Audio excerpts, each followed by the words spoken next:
Masih bersama saya Ibnu Fadil, pemirsa Anda kembali menyaksikan 3 berita utama Kaltim hari ini. Kepala Dinas Pemuda dan Olahraga Kaltim dan Ketua DBON jadi tersangka korupsi dana hibah sebesar 100 miliar rupiah.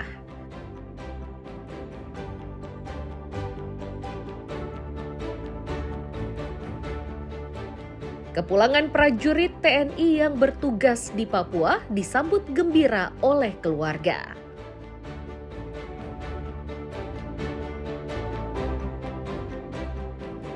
Permohonan SKCK di Balikpapan membludak mencapai ribuan orang.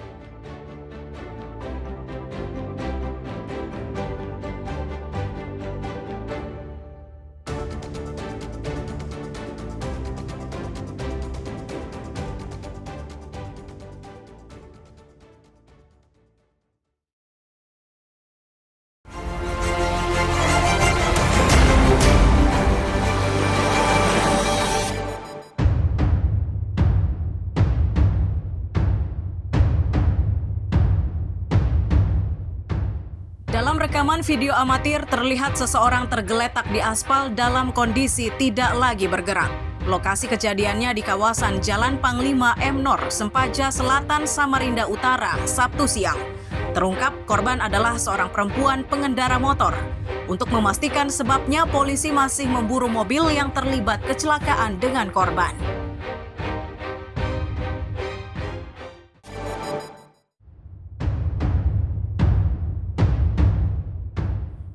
Evakuasi barang milik warga di kawasan Jalan Maijen Sutoyo, Gang Kenangan, Kelandasan Ilir, Balikpapan Kota dilakukan oleh tim gabungan pada Sabtu siang.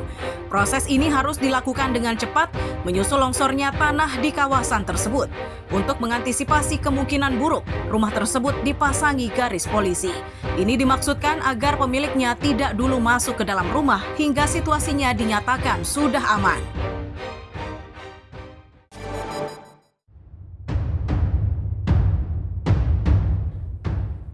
Bangunan di areal bekas Bandara Temindung disasar Satpol PP gabungan dari Provinsi dan Kota Samarinda pada Minggu malam. Ini mereka lakukan menyusul informasi kegiatan menyimpang yang dilakukan sekelompok orang. Ketegangan sempat terjadi saat salah satu orang tua dari anak-anak yang diamankan melakukan protes. Meski begitu, petugas bersikukuh dan anak pria tersebut tetap diangkut bersama belasan remaja lainnya.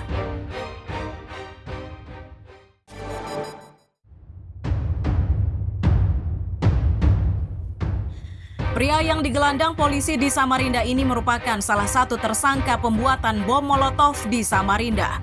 Pelaku bernama Erik, warga Samarinda itu diringkus di wilayah Longbagun, Kabupaten Mahakam Ulu. Dari datanya diketahui jika tersangka adalah alumni Universitas Mula Warman, Fakultas Fisipol dan lulus tahun 2005. Dari catatan Polsek, Erik merupakan orang ketujuh yang diringkus. Dari jumlah tersebut, 4 orang masih berstatus sebagai mahasiswa di Universitas Mula Warman.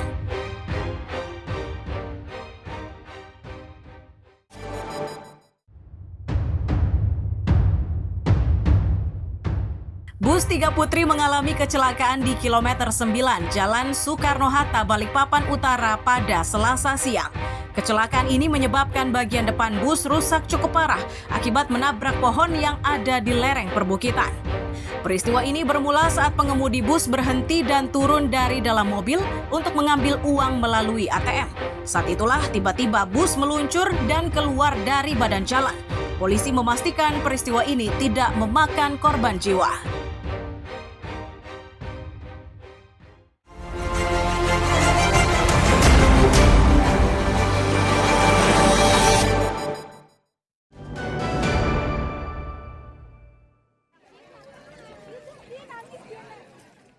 Suasana haru mewarnai kedatangan personel TNI dari Batalion Infanteri 614 Raja Pandita Malinau.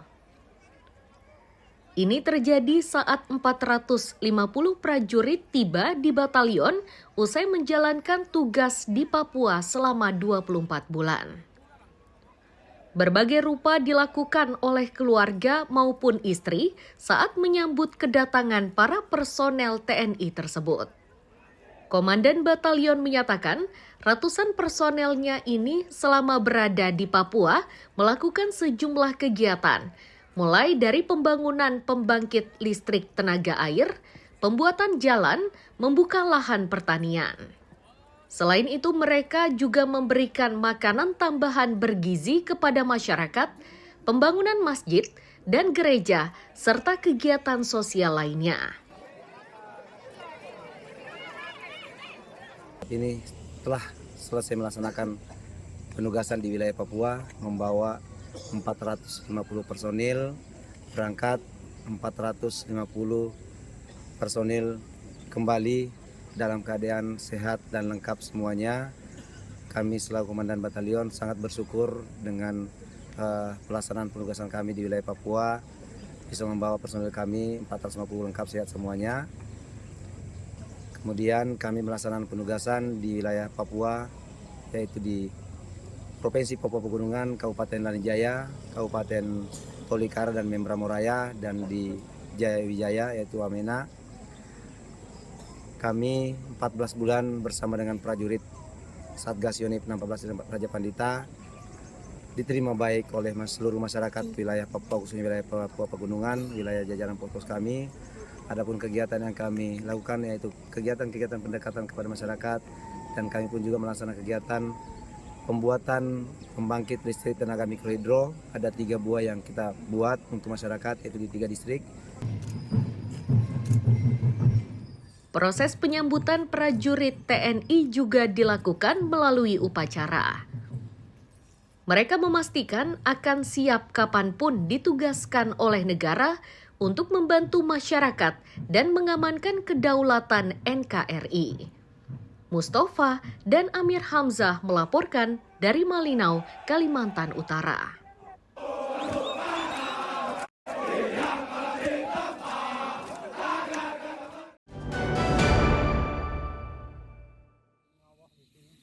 Inilah sebagian tanaman petani di Kampung Tasuk, Kecamatan Gunung Tabur, Kabupaten Berau, yang mulai dipanen oleh para petani. Di kampung ini, proses panen dilakukan secara tradisional, yakni dengan memotong batang padi dengan menggunakan ani-ani atau arit. Proses lanjutannya pun, yakni proses perontokan padi, juga masih dilakukan secara sederhana. Para petani mengaku cara-cara tradisional ini terpaksa dilakukan karena mereka belum memiliki mesin pertanian. Para petani juga membutuhkan tempat penampung gabah. Ini dimaksudkan agar gabahnya tidak mudah rusak dan bisa cepat dipasarkan. Ya, termasuk manual betul ya di sini. Ya, alat-alat gua kan belum ada gitu kan. Alat-alat apa maksudnya nih, Pak? Ya kayak untuk panen gitu, penanaman. Itu kan sebetulnya udah pakai alat kan. Oh, Kalau di kampung orang gitu. Berarti harapan dari Bapak sendiri, kelompok tani yang ada di Kampung Tasuk ini mendapatkan bantuan tersebut, Pak ya? Nah iya, nah ke satu itu. Dan yang kedua ini Pak, kalau panen ini harus ada penampung gabahnya gitu. Tidak hanya peralatan, petani juga membutuhkan dukungan pupuk. Pupuk tetap sulit didapat meski petani berniat membelinya. Selain itu, petani juga kesulitan membasmi peredaran keong di sawahnya. Kalau terpenuhi belum. belum Di sini itu termasuk apa aja, Pak? Di sini itu kemarin tahun yang nanam ini kan, yang panen ini, itu enggak ada pupuk. Belum ada bantuan pupuk, Pak ya? Bantuan pupuk. Ya istilahnya bantuan itu, tapi kan kita nebus tapi enggak ada. Oke. Nah itu sama, ya kendalanya sebetulnya itu sama. Kalau masalah traktor memang banyak, tapi kan sudah ada bantuan. Kendalanya itu cuman kalau petani itu mau mupuk sama racun keong. Agar para petani lebih bersemangat untuk menanam, peran pemerintah daerah sangat diharapkan. Salah satu yang diinginkan adalah bantuan pupuk dan peralatan petani. Diharapkan bantuan ini bisa dibagikan secara merata dan adil. Miko Gusti dan Amir Hamzah melaporkan dari Kabupaten Berau.